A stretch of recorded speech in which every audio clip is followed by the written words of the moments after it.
Students, today we will discuss the structure of DNA. Last day we have discussed the nucleotides, and today we will discuss how these nucleotides forms the DNA and what is the basic structure of DNA. Already we have discussed that DNA is a polynucleotide chain. It's nothing but a polynucleotide chain, and each nucleotide has three components. What are they? They are the sugar, they are the nitrogen base, and they are the phosphoric acid. So this is the single nucleotide with three components: this nitrogen base, sugar, and phosphoric acid. Now, when this nitrogen base combines with sugar, it is called nucleoside, like deoxyadenosine, deoxyguanosine, etc. And when this nucleoside binds with the phosphate, phosphate group, we call it nucleotide. Now, a nitrogen base is linked to the pentose sugar through N-glycosidic bond. So you can see here the nitrogen base. This is the nitrogen base, and you know this is what type of nitrogen base it is. It has monocyclic nitrogen base, so it is pyrimidine. So nitrogen base is bind to the sugar, clear, first carbon of the sugar, and if it is pyrimidine, it's bind with the nitrogen present in the first position nitrogen, clear, the present in first position by N-glycosidic bond. So this is the N-glycosidic bond which is formed between the sugar, first carbon of the sugar, and first nitrogen present in the first position of the pyrimidine base. Now when it is purine, you can see here the first carbon of sugar binds with the nitrogen present at the ninth position of the nitrogen base. When it's purine, then first carbon of sugar binds with the nitrogen present in the ninth position of the nitrogen base, and that also by N-glycosidic bond. And the phosphate group is normally attached to the fifth carbon of the, we know this is the sugar, this is the first, second, third, fourth, and fifth carbon. Clear? So this is the sugar, this is the first, second, third, fourth, and fifth carbon. So phosphate group is bind with the fifth carbon of the sugar, clear, and forming a nucleotide, and that by the phosphodiester bond. So you can see here the first carbon binding with the first nitrogen present in the first position of the pyrimidine, first carbon binding with the nitrogen present in the ninth position of the pyrimidine, and fifth carbon binding with the phosphate by phosphodiester bond. Now, so this is about a single nucleotide. Now, in a DNA, we are calling it is a chain of nucleotides. So series of nucleotides will be there, and they are linked together. Now how they are linked together? You can see here the phosphate which are bind to the fifth carbon of the sugar now binds with the third carbon of the successive sugar of the successive nucleotide. So this is a nucleotide. We all know this is a nucleotide. That means sugar with first carbon bound to the nitrogen base, and fifth carbon bound to the phosphate. Now when there are two successive nucleotides, then they are bound, this phosphate group binds with the functional group of the hydroxyl group of the third carbon.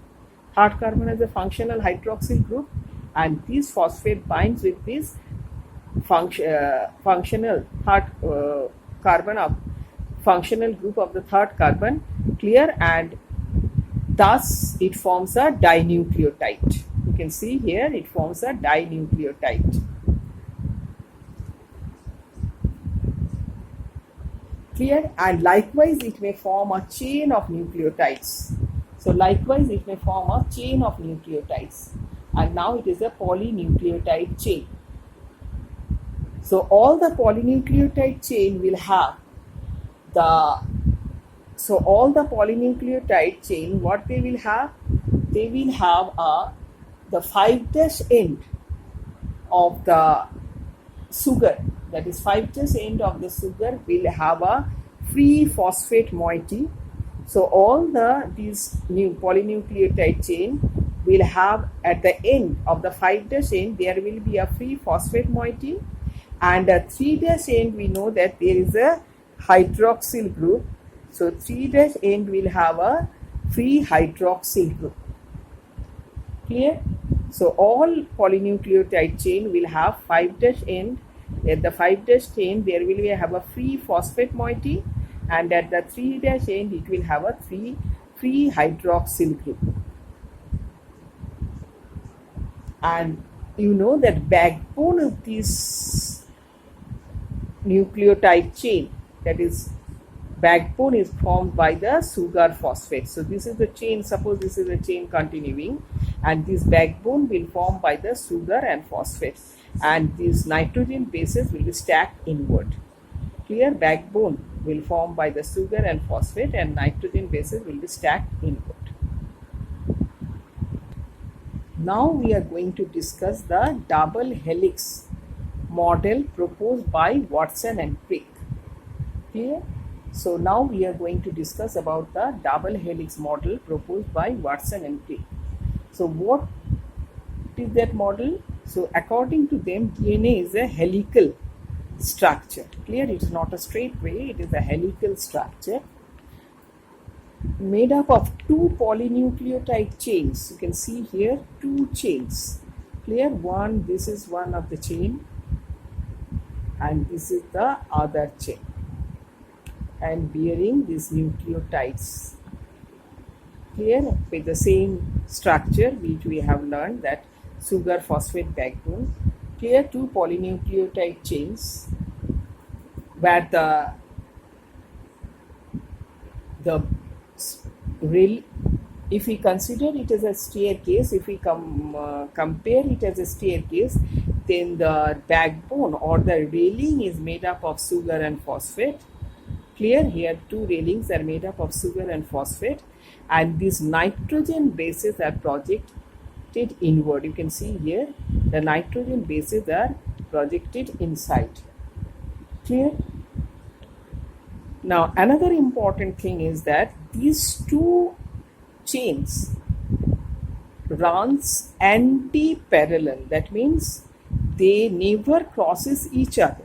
They are parallel to each other. Clear? In addition, they have a direction which is opposite. So they are parallel, that means they never crosses each other, but they are directed in opposite, reverse manner. So what do you mean by that reverse manner?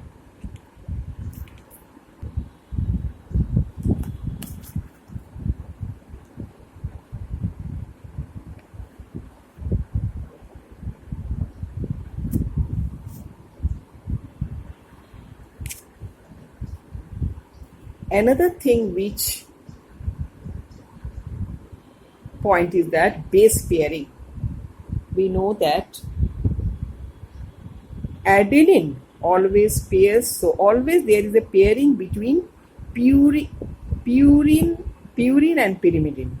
Never purine or pyrimidine. You can see here always there is pairing between purine and pyrimidine. Clear? So always pair is between purine and pyrimidine, and between adenine and thymine there are two hydrogen bonds. This is purine adenine and this is thymine, and there are two hydrogen bonds in between, and between cytosine. Clear? So this is guanine and this is cytosine, and in between cytosine and guanine there are three hydrogen bonds. So these two strands are now attached to each other by the base pairing by the hydrogen bonds. Adenine always pairs with thymine and they have two hydrogen bonds in between, and guanine always pairs with cytosine and they have three hydrogen bonds in between. Now, so this bonding or this hydrogen bond between always it will be between purine and pyrimidine. Clear? This helps in maintaining a space, constant space between the two strands. It helps in maintaining the constant space between the two strands, clear, of DNA, and which is about 20 angstrom. Because if the purine binds with purine, then it will require more larger space. If pyrimidine binds with pyrimidine, then the space will be smaller. But when purine is binding with a dicyclic nitrogen base, it binding with a monocyclic nitrogen base pyrimidine, clear, and then this space between them, that 20 angstrom is because 11 angstrom is left for this bonding, and that is maintained, clear, throughout the length by this bonding of pyrimidine with the purine. And only adenine, thymine and cytosine guanine base pairs have proper spatial arrangements and configuration to develop the hydrogen bonds. Clear? So they have the proper spatial arrangement and configuration to develop the hydrogen bonds in between. Next, you can see here this helix is coiled in a right hand fashion. This helix is coiled in a right hand fashion, clear, and we know that there are a constant diameter of 20 angstrom is maintained throughout the length of the helix. A constant diameter of 20 angstrom is maintained throughout the helix, clear, and you can see here this forms the major groove, clear. When they are helically wind, this forms the major groove and this forms the minor groove, clear. So this forms the minor groove, clear, and this is the minor groove and this is the major groove. And major groove, and now distance, this is a complete helix, clear. So this is one complete helix with a distance of 34 angstrom. Here you can see here this is a complete helix with a distance of 34 angstrom with the minor groove having a distance of 12 angstrom and the major groove having a distance of 22 angstrom, clear. So there is 34 angstrom in total, clear, and this is coiled in a right hand fashion.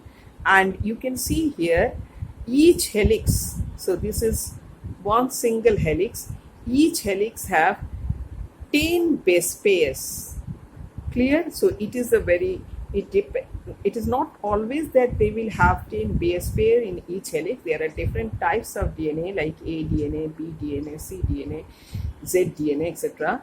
But the most common is the B DNA, which have 10 base pairs in each helix. So if we consider the distance between each base pair, so as the single helix have 34 angstrom, so distance, and there are 10 base pairs in one helix, so distance between the base pair will be 3.4 angstrom, clear. And this DNA is measured not by the general units, but it is the length of the DNA is mainly measured by the base pair. So each base pair has a distance, and if we consider, if we tell that this DNA is 10 base pair long, so obviously we can make an idea that 3.4 into 10 will be its normal length. So likewise DNA is always represented, the length of the DNA is always represented by base pair, clear. So likewise human DNA have a length of 33 33 into 10 to the power 9 base pairs, clear, in a haploid cell chromosome.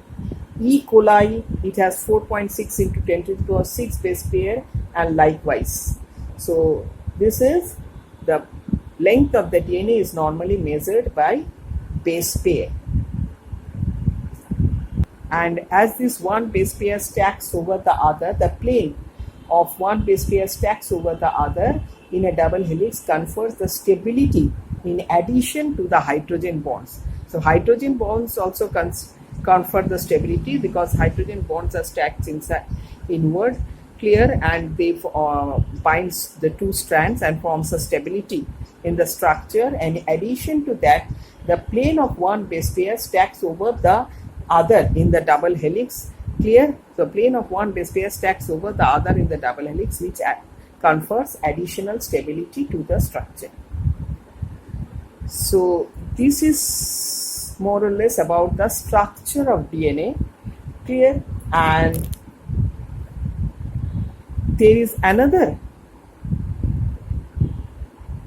thing which we want to share is the significance of DNA, clear, because DNA is we know that it contains all the hereditary information, clear. The variations during sexual reproduction or due to this change in the bases, it causes variation.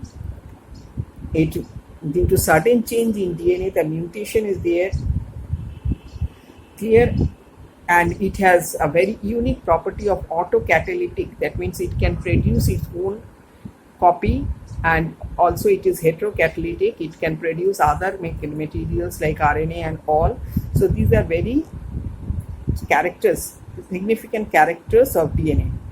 And in addition, DNA is considered as the central dogma of all molecular information, transfer of molecular information or molecular biology. Why it is called so? Because central dogma is the basic formulation of molecular biology, clear. It states that unidirectional flow of information. It states about the unidirectional flow of information.